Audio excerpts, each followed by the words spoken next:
Merci d'être branché sur Canal Congo Télévision pour vous informer. Le chef de l'État, Félix-Antoine Tshisekedi, a conduit une délégation des membres du gouvernement à Glasgow pour participer aux travaux de la COP26. Dans son allocution, en tant que président en exercice de l'Union africaine, le numéro 1 congolais a présenté la RDC comme pays solution à la crise mondiale grâce à son potentiel environnemental. Suivez.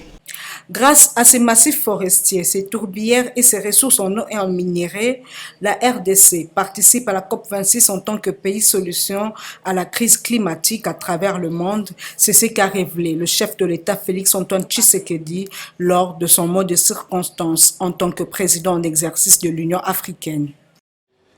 C'est un grand honneur pour moi de prendre la parole du haut de cette tribune consacrée aux forêts et à l'utilisation des terres.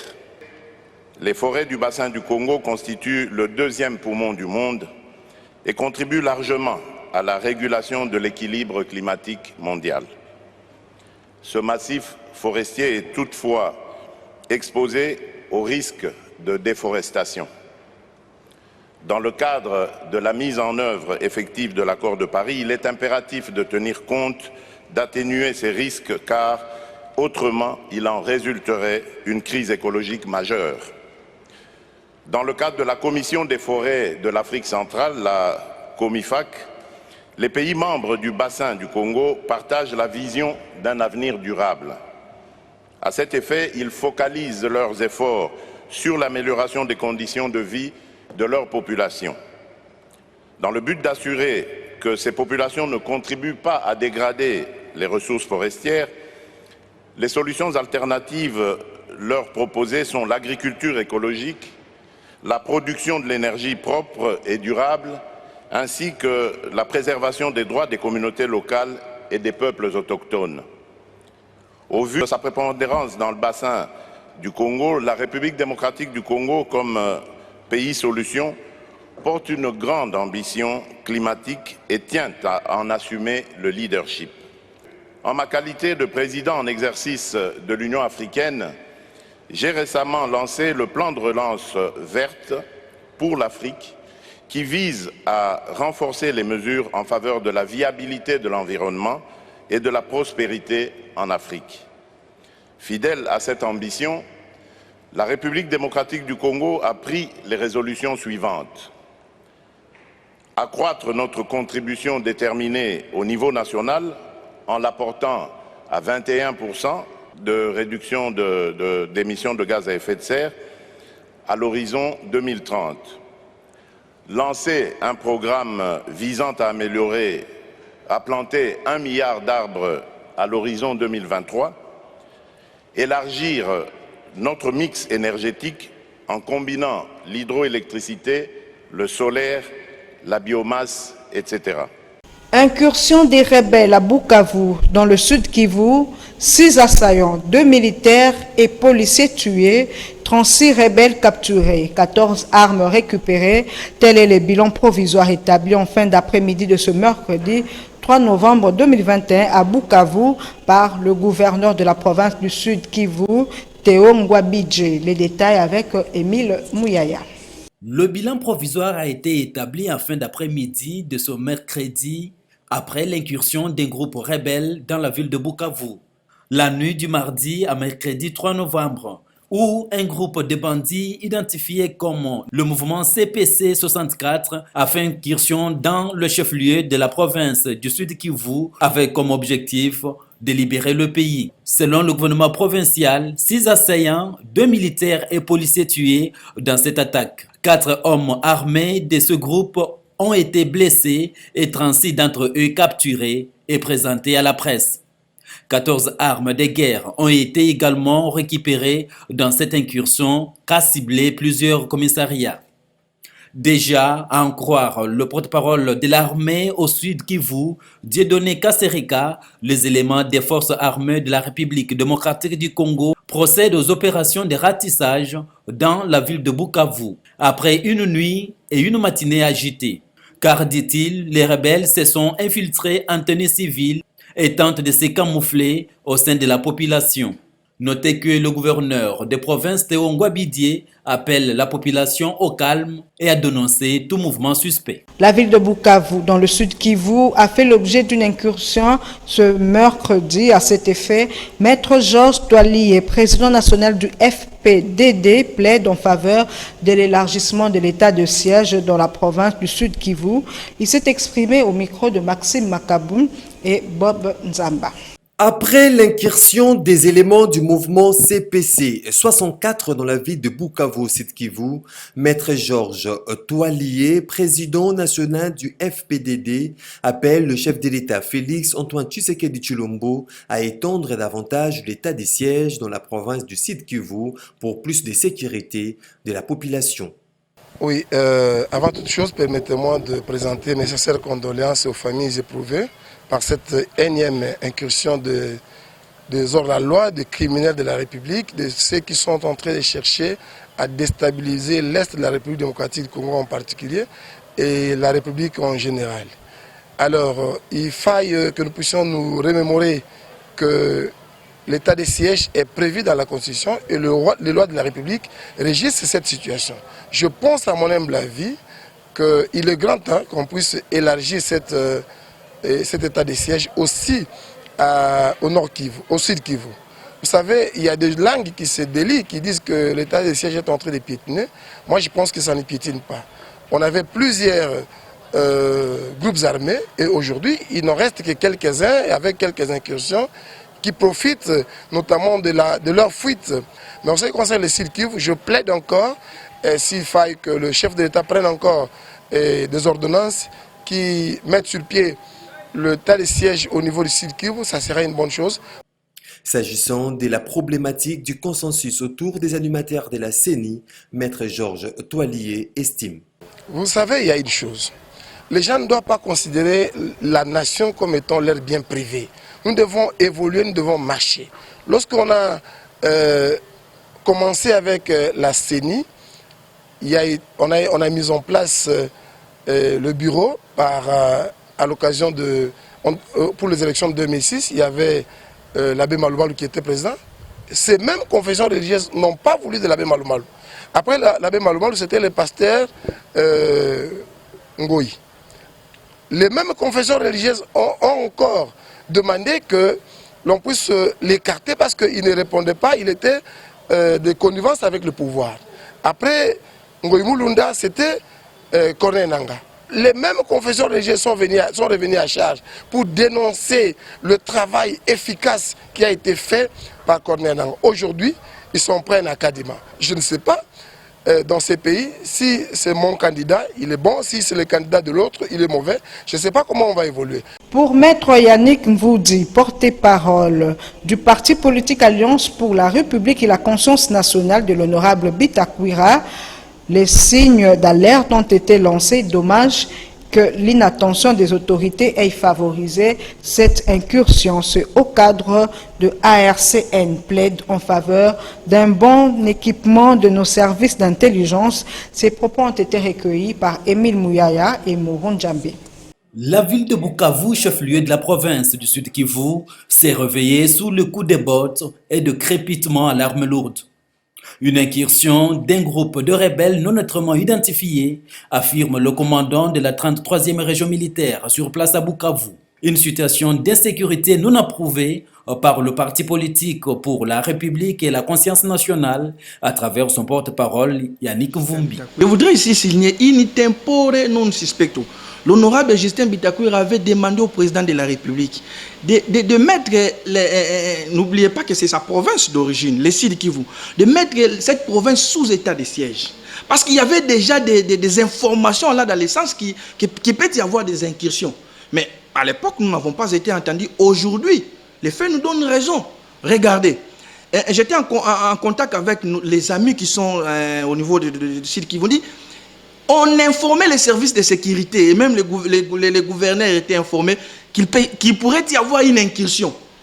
Mais les services de sécurité n'ont pas pris ça en main. Mais maintenant, nous avons été surpris. Là, toute la nuit, il y a eu crépitement de balles. C'est de l'irresponsabilité. Il faut avoir la capacité d'anticiper. On n'anticipe pas le vrai problème. Maintenant, il y a eu crépitement de base. Et dans une ville comme Bukavu, est-ce que vous pouvez imaginer ça? Dans une ville comme Bukavu, où tous les paramètres de sécurité sont réunis. Et vous avez des gens, on ne sait pas, il faut dire qu'on ne sait pas l'identifier maintenant, qui sont-ils réellement, mais ils sont venus en marchant, en tirant des tirs à balles réelles. C'est pas normal. C'est pas normal, c'est de l'irresponsabilité. Et je crois qu'à ce niveau, les responsabilités doivent être établies. À la question de savoir qu'est-ce qui serait à la base de cette incursion, ce haut cadre de ARSN nous répond. L'explication est simple. L'armée a été infiltrée. Vous avez des personnes qui sont des responsables de notre armée, mais en réalité, ils ont des nationalités douteuses. Ils sont peut-être des Rwandais, des Burundais. Et quand une information lui parvient, il ne fait rien. Probablement, ils sont en intelligence avec les ennemis. Et ça, il faut le décrier. Mais le vrai problème ici, c'est l'autorité provinciale, c'est le gouverneur de la ville. Était-il informé, oui ou non? Pourquoi il a laissé la situation pourrir? C'est tout le problème. Pourquoi a-t-il laissé la situation pourrir? Autre chose à présent, le président de l'Assemblée nationale, Christophe Mbosso, a accordé ce mercredi une audience à l'ambassadeur de la République du Congo-Brazzaville et doyen des ambassadeurs et chef des missions diplomatiques accrédités en RDC, venu lui faire ses adieux. Toujours ce même mercredi, le speaker de la Chambre basse du Parlement a reçu le ministre des Transports, Voies de Communication et des Désenclavements, Chérubin Okende, venu solliciter le vote urgent de la loi sur l'aviation civile. Suivez les condensés de ces audiences avec Gisèle Etoko. Le premier à être reçu par le président de l'Assemblée nationale ce mercredi 3 novembre 2021, c'est l'ambassadeur du Congo-Brazzaville et doyen des ambassadeurs et chefs des missions diplomatiques accrédités en RDC. Clément Yandoma, qui est venu faire ses adieux à Christophe Mbosso Diapwanga, s'est dit édifié de cet échange de plusieurs heures sur la qualité des relations bilatérales entre les deux États et les deux parlements. Et je suis heureux et fier d'avoir pu servir la cause des deux peuples dans ce pays pendant ma mission. Et Brazzaville et Kinshasa sont les deux capitales les plus rapprochées du monde. Donc vous comprendrez que cela témoigne justement de l'excellence de toutes les relations multiformes que nous avons, aussi bien sur le plan multiforme, des relations de fraternité, d'amitié, de solidarité et de coopération. Et nous avons donc, pendant notre séjour ici à Kinshasa, bénéficié justement de l'appui des autorités de la République démocratique du Congo. Et nous avons essayé de faire autant que possible pour essayer de porter à ces relations à la hauteur des attentes de nos deux peuples, de nos deux pays, sous le leadership de nos deux chefs d'État. J'entends le président Denis Sassou Nguesso et le président Félix-Antoine Tshisekedi Tshilombo. Après ces diplomates, le président de l'Assemblée nationale s'est entretenu avec le ministre des Transports, Voies de Communication et Désenclavement. Chérubin Okende est venu solliciter auprès de Christophe Mbosso Diapwanga le vote en urgence de la proposition de loi sur l'aviation civile. Aussi requérir les avis et l'adhésion de la représentation dans l'élaboration du plan stratégique national des désenclavements du territoire national. Comme vous l'avez souligné, je suis un produit de l'Assemblée nationale. Il est tout à fait normal que je rentre au bercail pour me ressourcer. Aujourd'hui, le président de l'Assemblée nationale m'a fait l'honneur de me recevoir pour 2 points. Le premier, en tant que ministre des Transports, Voies de Communication et des Désenclavements, je suis en train de finaliser mon plan d'action stratégique pour le désenclavement de notre pays. Vous vous figurerez que ce pays sans moyens de transport, sans voies de communication, ne saura jamais aspirer ou atteindre ses ambitions de développement. Parce que les voies de communication sont considérées comme le sang dans le corps humain. Et aujourd'hui, nos 2 345 000 km² ne sont pas totalement interconnectés pour charrier et les personnes et les biens. Voilà pourquoi il a plu au chef de l'État de me confier la tâche du désenclavement qui intègre les voies de communication dans leur multimodalité. Et puis, les députés et sénateurs membres des commissions défense et sécurité de l'Assemblée nationale et du Sénat ont eu ce mercredi des échanges laborieux avec la délégation des parlementaires belges conduite par le ministre d'État belge André Flau. Reportage. Cette délégation des parlementaires belges conduite par le ministre d'État belge André Flau a eu des échanges laborieux avec les députés et sénateurs membres de commission défense et sécurité de l'Assemblée nationale. Notre commission a établi un nombre maximum de contacts dans tous les domaines, donc pas uniquement la défense. Ici, c'était l'occasion d'aborder historiquement aussi le partenariat qui a existé entre la République démocratique du Congo et la Belgique, de voir dans quelle mesure, à cause de certaines interruptions qui sont intervenues après, voir dans quelle mesure on pouvait repartir sur des bases de ce partenariat dans le domaine de la défense, avoir une attention aussi particulière du Parlement à l'égard de ces matières de sécurité et de défense, et également toutes les questions qui portent sur l'inclusion de l'armée dans la société civile, toute la problématique des formations, aussi le rôle de l'armée dans l'est du pays. L'autre élément, et pas uniquement dans l'est du pays, l'autre élément, c'est aussi finalement considérer que notre passé commun avec la mémoire doit être un socle, mais que ça ne doit pas nous empêcher de progresser et d'avancer pour le futur. Et donc, je crois que c'est cet état d'esprit-là qui est ressorti de notre réunion.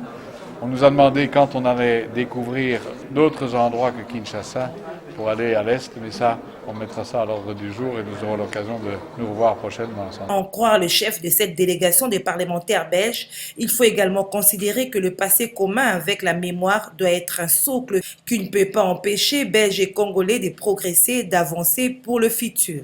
Elle s'interdit d'émettre un point de vue en rapport avec la situation sécuritaire dans l'Est de la République démocratique du Congo, car cela relève des problèmes internes, lesquels doivent être résolus par les autorités du pays, a soutenu André Flau.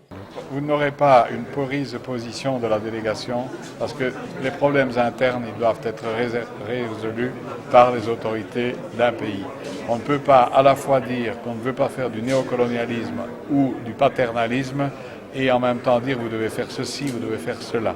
Il faut respecter les autorités du pays et elles prennent les décisions qui s'imposent et le Parlement soutient ou ne soutient pas. Nous avons appris que le Parlement avait fait une série de recommandations pour le gouvernement. C'était un problème de la République démocratique du Congo.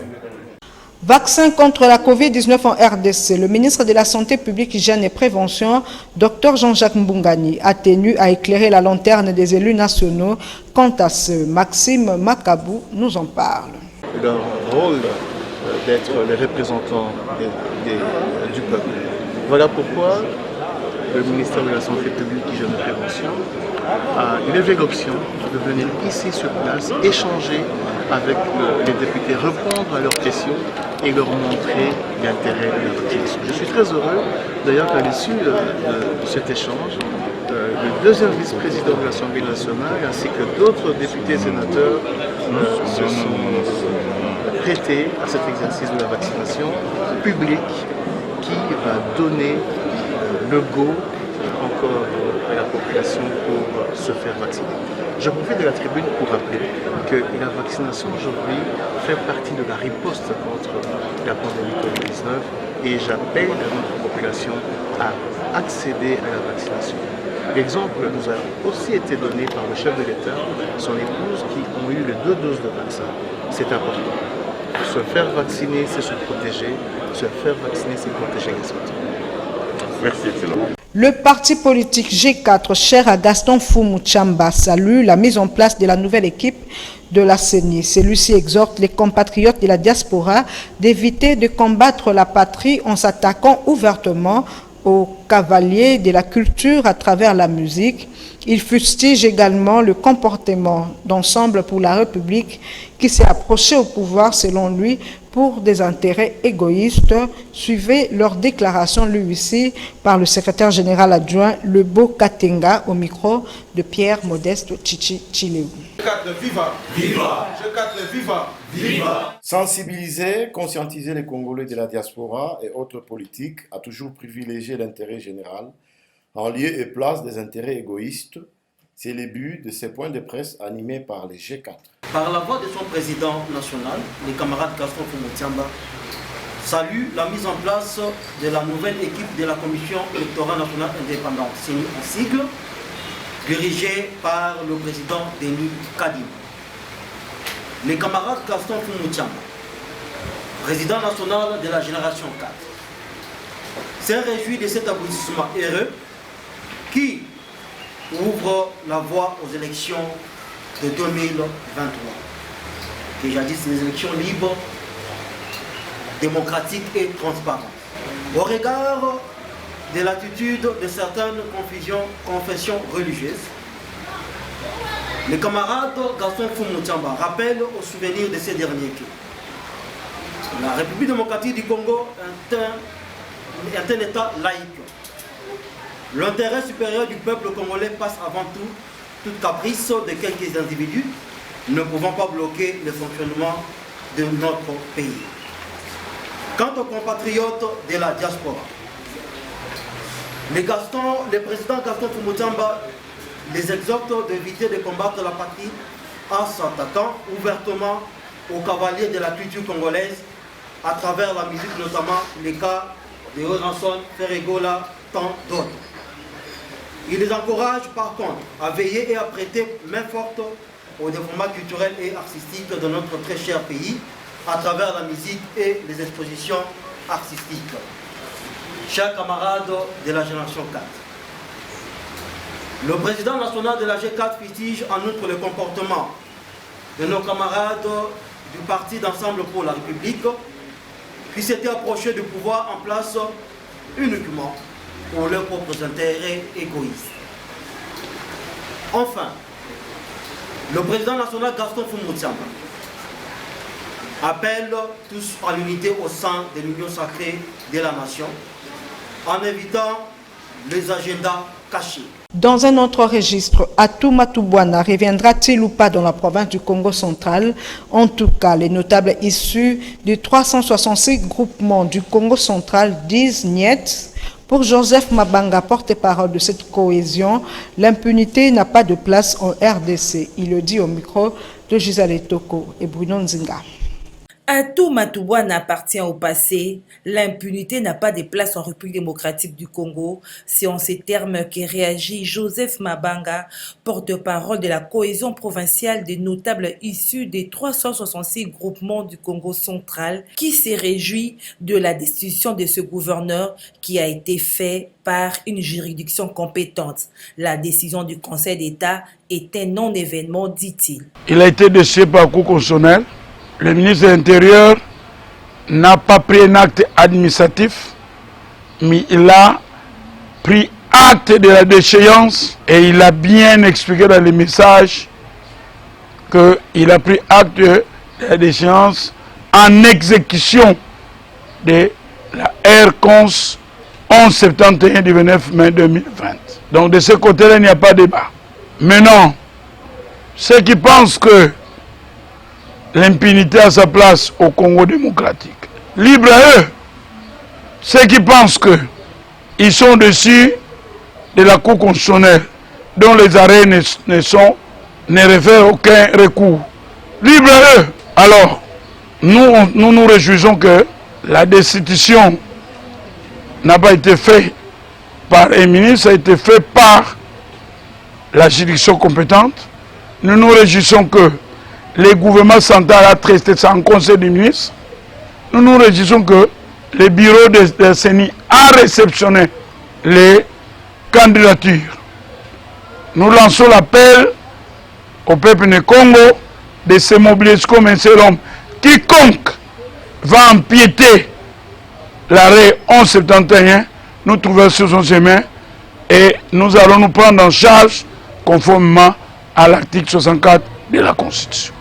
C'est un non-événement Lui-même, Mvwemba, le putschiste, dit qu'il a pris acte et il a quitté les réceptions au même moment.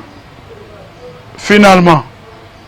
Donc, ce n'est pas lui qui doit prendre acte, c'est le gouvernement central. Donc, il est même poursuivable. Mais là n'est pas le débat, c'est une erreur de vitesse, une erreur administrative. Alors, qu'Mvwemba ait ses apaisements, qu'il se mette au travail pour travailler parce qu'il n'a pas travaillé pendant 3 ans. Il a parrainé le vol, qui se prépare pour justifier où était l'argent de Jeep, en lieu et place de banc. Les enfants sont assis sur le sol. La marche prévue le 6 novembre 2021 par les forces sociales et politiques est reportée au 13 novembre prochain. Les organisateurs ont saisi les autorités urbaines à ce sujet, raison évoquée. Les autres marches programmées à la même date, dont le but ne cadre pas avec le leur, le CALCC et le MILAPRO disent vouloir éviter les violences et préserver le caractère pacifique de cette marche. Nous y reviendrons. Place à présent à la revue de presse dans une sélection, un commentaire signé Maxime Macabou.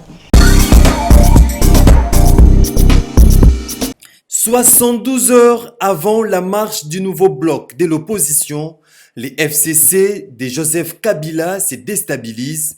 C'est avec ces titres à la une de vrais modérateurs que s'ouvre cette revue de presse.